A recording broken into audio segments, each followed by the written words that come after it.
Kozhikode government medical കോളേജിൽ മരുന്നുക്ഷാമത്തിന് പരിഹാരമായില്ല. കുടിശ്ശികയെ തുടർന്ന് മരുന്ന് വിതരണ കമ്പനികൾ നടത്തുന്ന സമരം തുടരുകയാണ്. ശസ്ത്രക്രിയയ്ക്ക് ആവശ്യമായ വസ്തുക്കൾ ഉൾപ്പെടെ കിട്ടാതായതോടെ സമാനതകളില്ലാത്ത ദുരിതത്തിലാണ് രോഗികളുള്ളത്.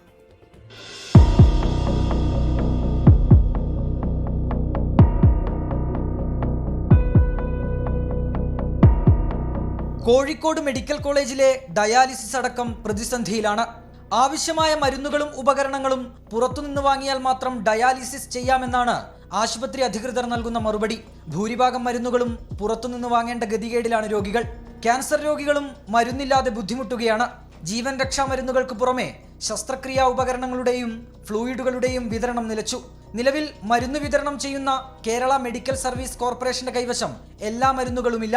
പ്രശ്നം രൂക്ഷമാകുമ്പോഴും ആരോഗ്യവകുപ്പിന്റെ ഭാഗത്തുനിന്ന് കാര്യമായ ഇടപെടലില്ലെന്നാണ് ആക്ഷേപം. 8 മാസത്തെ കുടിശ്ശികയായ 75 കോടി രൂപ തന്നു തീർക്കാതെ മരുന്ന് വിതരണം പുനരാരംഭിക്കില്ല എന്ന നിലപാടിലാണ് വിതരണക്കാർ. 24 കോഴിക്കോട്.